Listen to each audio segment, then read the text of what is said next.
Bifold doors are a great-looking solution for closets, including washers and dryers and other places where regular doors won't work. To start, measure the width and height of the opening.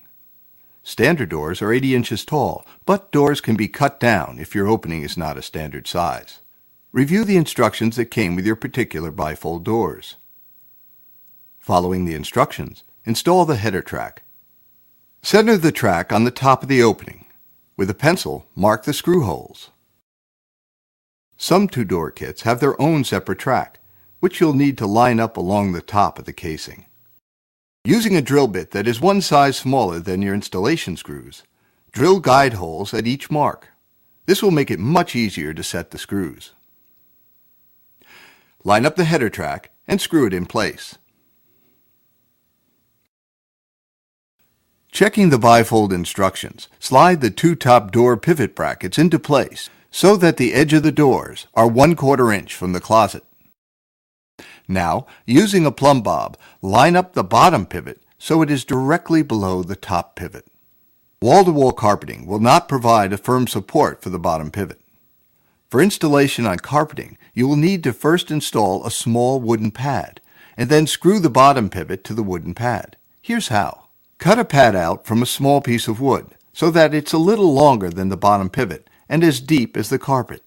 Using the wood as a guide, carefully cut away the wall-to-wall carpeting and carpet liner under the wooden pad. Press the wooden pad into place so it's resting firmly on the subfloor. Drill a pilot hole into the wood and secure the pad tightly against the floor with a single screw. Mark the location of the screw holes with a pencil. Drill guide holes, and then screw the bottom pivot into place on the pad.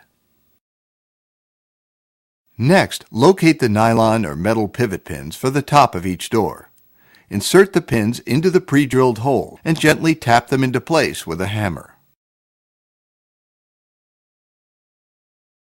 On the bottom of the inside door will be a hole in which to insert the adjustable bottom pivot. Like the top pivot pins, gently tap it into place with a hammer. Finally, it's time to hang the doors. Fold one door in half and insert the top pivot pin into the top bracket. Now, lifting the door, lower the bottom pin into the bracket on the floor. Adjust the bottom pivot until it is 1/4 inch from the wall so that the door can swing open. Do this for both sides. Lastly, by turning the adjustable pivot on the bottom of each door, you can adjust the doors so that they are the same height and aligned with each other. Now on to the wooden doors.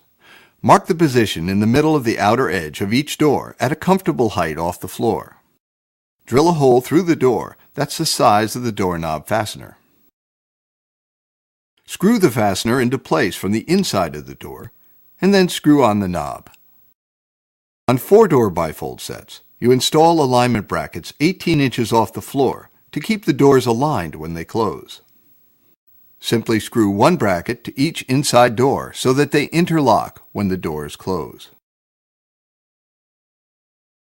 For a final touch, you may want to install a valance to cover the header track. Just cut a piece of wooden molding the height of the header and fasten it in place with glue or small brads. With the valance in place, your new bifold doors are now ready to paint to match your decor.